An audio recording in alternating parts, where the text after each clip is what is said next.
Well, I thought obviously it was an important game for us, for our fans, for our team, for everybody that loves Gamecock baseball. Is a very important game for us, and thought our team really responded the way you want them to. Reed Morgan set the tone from the get-go.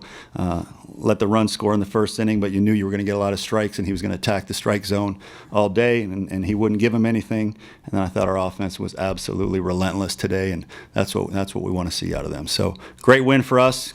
Great to win that series, and now we'll focus on the next game.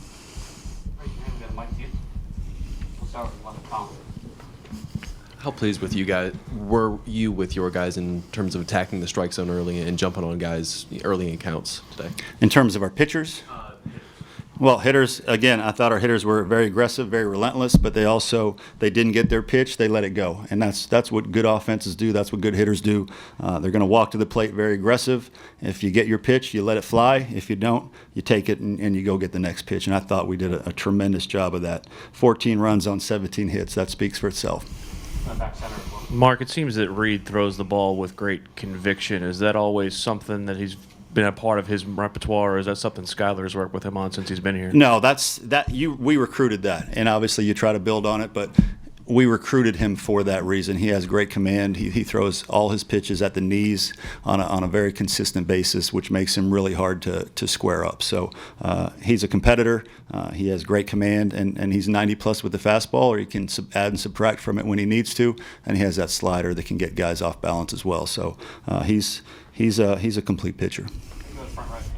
One of their players said late last week how he thought they had a better culture and believed more and all that. Did that come up in the locker room from you to the guys, or were they talking about it or anything? No. Probably a poor choice of words on his part. We have tremendous culture. I'll leave it at that.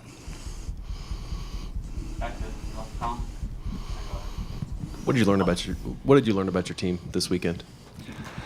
I don't think I learned any more. It was just great to see what we think this team is capable of. It was good to see that on the big stage, probably the biggest stage. I told the guys before the game today, they had an opportunity. I said I looked at every game on the schedule all day today, and this is the place that everybody in America would want to be playing. On this field, in this stadium, this is the game that every college baseball player would choose to be playing in. They had a tremendous opportunity, and they rose to the occasion. So it's really good to see. Obviously, our offense was pretty good. I think today was our best game, and you need to play your best game when it matters most. Mark, I know it's only your second go-around in this thing, but knowing how much it means to the state and the fans, all that already, any sense of relief or burden after to kind of break a 4-year stretch of losing in this thing? Burden for whom? Just kind of a sense of kind of getting the monkey off your shoulders, just a burden that maybe the program felt in losing the rivalry, knowing that it means so much to so many people in the state just to win at least 2 out of these 3 games. Yeah, well, I said it before the weekend started. It's not pressure. It was an opportunity to play and show what we're all about, and we did that. It's about the program. It's about the people that care about the program. It's not about any one person, not any one player, any one coach. It's about the program. And it's about giving our fans something to really be proud of. And that's what we work hard every day to try to do. And I know they'll be real proud of this effort this weekend. We'll go top right, John. I know with TJ, or at least with your program, y'all emphasize the next game and focusing, taking the opponent the same way. But for TJ, him being a senior, his history, having committed to Monty, and did you sense anything with him over the course of the week or in the weekend that was different about him? No, obviously he plays to win every game. He tries to have a great at-bat every at-bat. Now, after the dust has settled, is it maybe a little bit more special that he played so well on this stage? I'm sure it is. It's very important to him. It's very important to those kids from Somerville. That's why we had Sawyer Bridges close out that game. We know how important this thing is to them, and I wanted Sawyer to get that last out today. That's really important that those guys can share in that. They're very proud to be Gamecocks. They give up a lot to be Gamecocks. TJ came back for his senior year. So when it means that much to those guys, you want to put them in situations that they can really enjoy. You lose so many pieces in the offense. How valuable have those 2 junior college transfers been in the middle of the order for you? Tremendous. Freshmen take some time to adjust to this level, generally. Now, Brady Allen's doing a pretty nice job so far, but generally to compete at this high a level, the SEC, playing in a series like this, you need some experience. You need some strength. And having those JUCO guys come in and help us so far not to miss a beat offensively is very encouraging.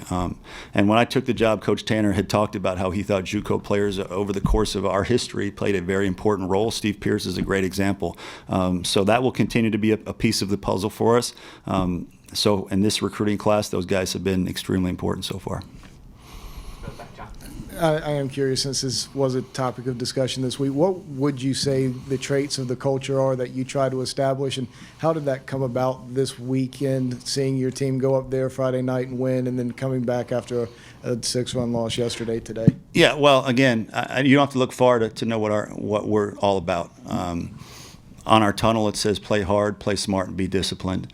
In our locker room, it says preparation, it says toughness, and it says discipline. And on top of that, we have a very positive mindset. We talked about having each other's back. Yesterday, for everybody that was at yesterday's press conference, what did the two guys on both sides of me say? They would have Reed Morgan's back. That's what we're all about, and that's why this is a very strong program. And it's been like that for a long time, and it always will be that way. Seems obviously an early to ask this question, but do you have a plan, or at least think of a plan for Friday? No. Everything's on the table. Obviously, we'll enjoy this for a little bit, but now we'll have to turn the page. We've got a Tuesday, Wednesday, Friday, Saturday, Sunday. So we're not a perfect team yet, and we're not where we want to be. So we still have some decisions to make moving forward, especially with Carm now being out of the weekend rotation due to injury. So we're still a work in progress. This is a great weekend, but we're far from where we need to be as a complete team. So we'll continue to tweak things where they need to be tweaked so that we can continue to get better as this season goes on. We'll go to the center here with Rick. Mark, how valuable can this series win be as far as giving you some momentum going into the rest of the season, especially with some of your newcomers? Yeah, it's just good for them to see they can have success at the highest level. We're going to have 30 games that are an absolute bear in this league. So it's good for them to have this success on this stage. And it's confidence they need to build on. Doesn't guarantee anything moving forward. What it guarantees is that they know they can do it. And so now let's continue to learn what gave you success, how did you prepare, what allowed us to be so good today, whether it was the mindset, whether it was your attitude, whether it's what you did in batting practice. It's just a constant learning process so that we can build on it. Here we go with Jeff and Phil. As far as Friday night goes, I know you just answered that, but is it tempting, or will you consider at all Brett for that role, or do you not mess with him as good as he's been? Well, everything is on the table. I will say that everything is always on the table. You do what you think is best for your team. That being said, the point you brought up is sometimes guys are so good in certain roles that you don't want to mess with it. And if you can move one or two pieces instead of three or four, a lot of times that's the way to go. But everything will be on the table. We need to dig into our statistics. We need to see who's being underutilized. We need to see who's being overutilized. And we're still going to have to give some guys some auditions to see what is the best decision long term. So be prepared for anything at this point. Well, one more. Luke just keeps seeming to come up huge in big moments. He did it twice today. What does that say about him? Well, it just says that he's a good player. I mean, it says he's a good player, and he was banged up this weekend. He was playing with a sore shoulder from that slide last week, and he didn't want to come out, and he caught very, very well. He was big to our offense, and he's an emotional leader. As you can see, he's got a lot of attributes that Hunter Taylor had for us last year. So as we talked about earlier, he's been a great addition. What have the doctors told you about the prognosis for Mazinski and how long you can expect him to be out? Yeah, minimum 4 to 6, and could be more. And again, it's such a fluky thing. If it was an arm injury, you'd have to say, well, it's definitely going to be 8 weeks or 10 weeks. But with a foot, you just don't know how that will heal. We're not going to put him in harm's way, obviously. But if his foot heals quicker than the normal human being because he's an athlete, we'll take it from there. Anything else for Coach? All right, thank you.